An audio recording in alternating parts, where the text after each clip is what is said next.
son, where are you going? The governor is expecting us for dinner. Mama, I'm going to the village, and I'm going as a commoner. I need to find something that your money can't buy. Welcome back to the channel. Today, we have a story that will make you look twice at the person sitting next to you. They say money can buy a bed, but it cannot buy sleep. It can buy a house, but it cannot buy a home.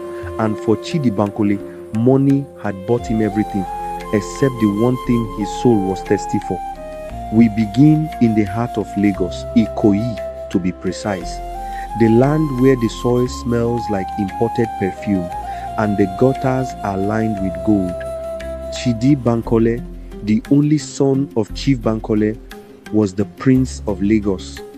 He lived in a penthouse where the walls were made of glass. From his balcony, he could see the whole city, but the city couldn't see the loneliness in his eyes. Every night was a party, champagne flowing like the river Nigeria, women with hair reaching their waist and fingernails that could pick a lock. But Chidi was tired. It was his 28th birthday party. His fiancée, Vanessa, a top model whose ego was larger than the Third Mainland Bridge, was holding court in the VIP section. Chidi was coming to surprise her with a diamond bracelet when he overheard her laughing with her friends. Girls, Chidi is sweet, but let's be real. If his father's bank crashed tomorrow, do you think I'd be here? I'm allergic to poverty. The words hit Chidi like a physical blow. He looked at the bracelet in his hand, a piece of jewelry that could buy a fleet of taxis, and he felt sick. He realized that if he lost his wealth, he would be invisible. To Vanessa and to everyone in his circle, he wasn't Chidi. He was just a walking, talking bank account. That night, Chidi didn't sleep. He sat in his darkened room. He remembered the stories his late grandfather told him about Umuahia, their village. A place where people loved you because of whose son you were, not because of what you owned. A wild, crazy idea began to form in his mind. The next morning, his mother, Mrs. Bankole, a woman who wore headgear so high it could touch the ceiling, found him packing a small, dusty bag, not his Louis Vuitton luggage, a cheap Ghana must-go bag. His mother screamed, Jeremy! Chidi! My son, where are you going? The governor is expecting us for dinner. Mama, I'm going to the village, and I'm going as a commoner. I need to find something that your money can't buy. She threatened to call his father. She threatened to call the bishop, but Chidi's mind was made up.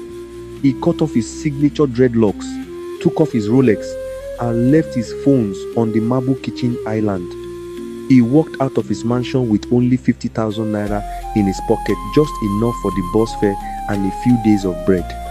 Imagine the scene, my people. A billionaire son standing at Ojuelegeba Motor Park, being pushed by conductors.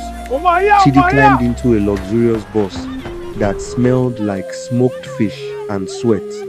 As the bus began its bumpy journey toward the east, Chidi looked out the window. The skyscrapers of Lagos began to fade, replaced by the green forest of the countryside. He was no longer Chidi Bankole, the billionaire. He was just a traveler, a man looking for a soul in a world full of shadows.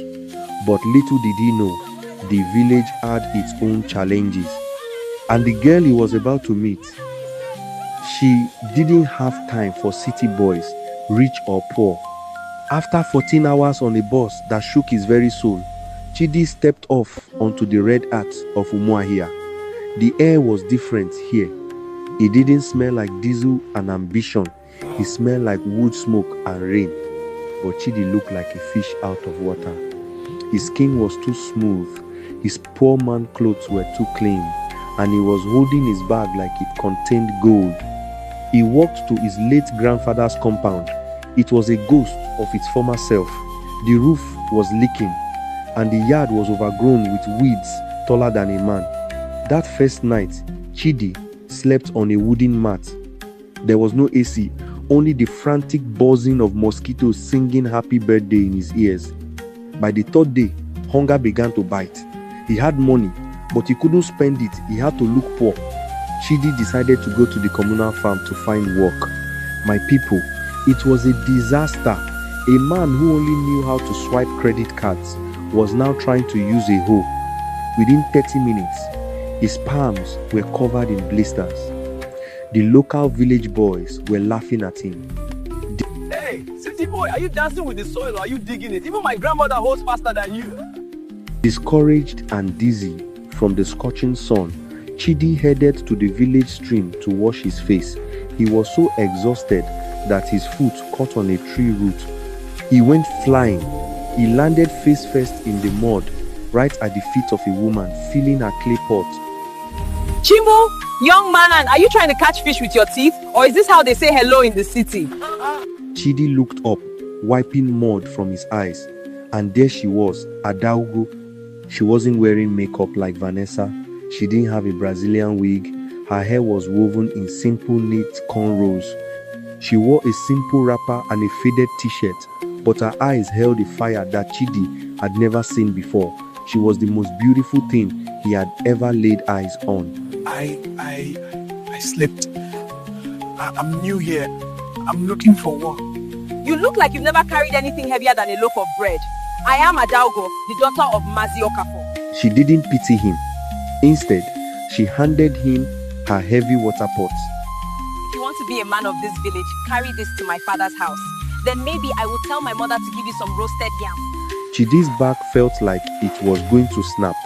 The pot was heavy and the road was uphill. But as he watched Adaugo walking ahead of him, swaying with a natural grace that no runway model could ever copy, he didn't care about his aching muscles. For the first time in his life, Chidi Bankole was working for something he couldn't buy. But wait, as Chidi was settling into his poor man life, trouble was brewing. Chief Okoro, the richest man in the village, had already declared that Adaugo would be his fifth wife. And Chief Okoro did not like competition, especially not from a dirty stranger with a Lagos accent. Weeks passed. Chidi's hands were no longer soft. They were calloused, stained by the earth of Umuahia. But as his palms grew rough, his heart grew light. Every evening, he would sit under the big uvuru tree with Adaugo. They talked about dreams. Chidi told her stories of a friend in the city who had everything but was miserable. Adaugo told him about her dream to build a proper school for the village children so they wouldn't have to trek 5 miles to the next town. Adaugo, if you had all the money in the world, would you leave this place?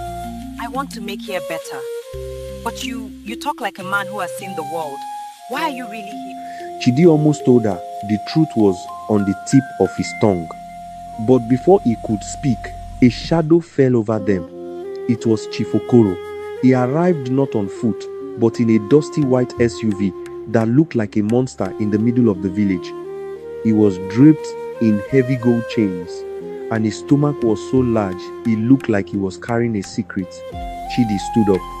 He wasn't the Prince of Lagos here, but the blood of a lion still ran in his veins. A woman is not a piece of land you buy, Chief. She has a choice. The village went silent. Nobody talked to Chief Okoro like that.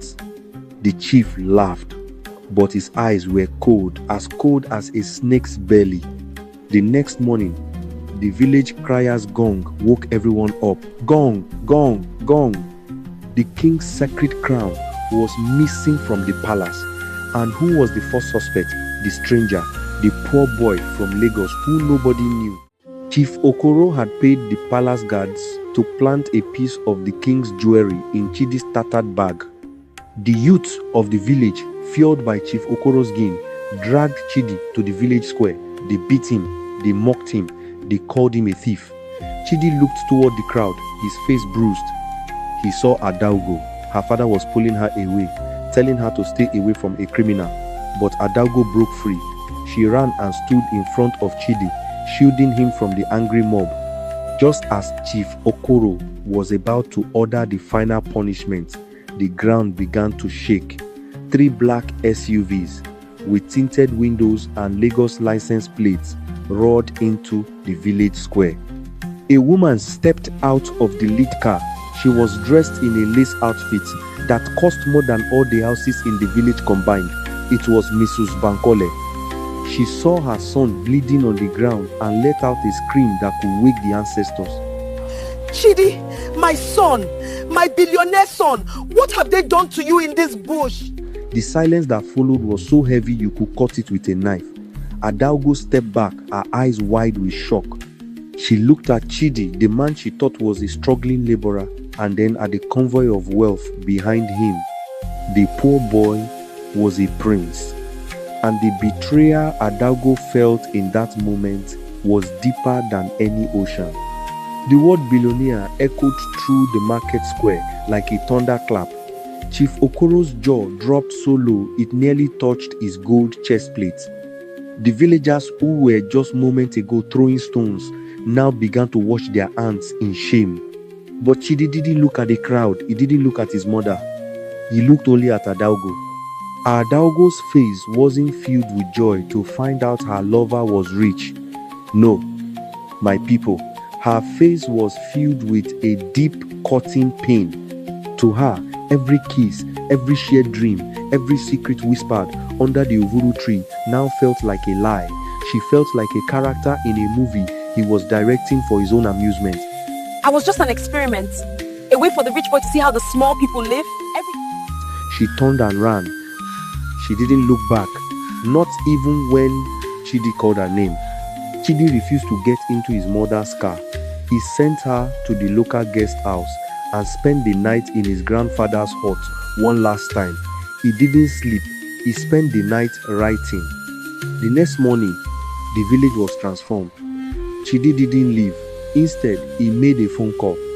By noon, trucks arrived, not with soldiers, but with bags of cement, doctors, and engineers. 1 week later, the king of Umuahia called a final assembly. Chief Okoro was there, looking small and grey. His lies about the crown had been exposed by his own guards, who confessed once they saw the power Chidi carried. Chidi stepped forward. He wasn't wearing his rags, but he wasn't wearing a Lagos suit either. He wore a majestic isiagu, the traditional attire of a prince, with a red cap. I got it that didn't have a price tag. I found it in Adaugo, but I also found a family in this village. He announced the Adogo Foundation. He handed the king the keys to a brand new maternity ward and a solar-powered school. But he had one more thing to do. He walked through the crowd to where Adaugo stood at the back. He knelt not as a billionaire, but as the man who had fainted in the mud at her feet. He opened a small wooden box. Inside wasn't a diamond from a Lagos boutique, but a ring carved from the very Uvuru tree where they first fell in love, tipped with a single modest stone. The village held its breath. A mother's heart was pounding, a chief's heart was sour, and then Adaugo smiled. Tears washed the dust from her You are cheeks. still a very foolish city boy, Chidi, but you are my foolish boy. The wedding was the talk of the nation. From the high rises of Lagos to the smallest hut in the east, everyone watched as the billionaire married the teacher. Vanessa, back in Lagos, watched it on her phone and threw her champagne glass at the wall, but nobody cared. As the sun set over Umuahia, Chidi and Adaugo didn't drive off in a convoy. They sat on the back of a simple tractor, decorated with flowers, driving through the village. They were going to change together. Because at the end of the day, my people, gold can rust and paper money can burn. But a love built on the truth of the soil, that is a wealth that lasts forever. I am your narrator, and this has been The Billionaire's Humble Mask. Don't forget to like, subscribe, and tell us in the comments, would you go to the village to find true love? Until next time,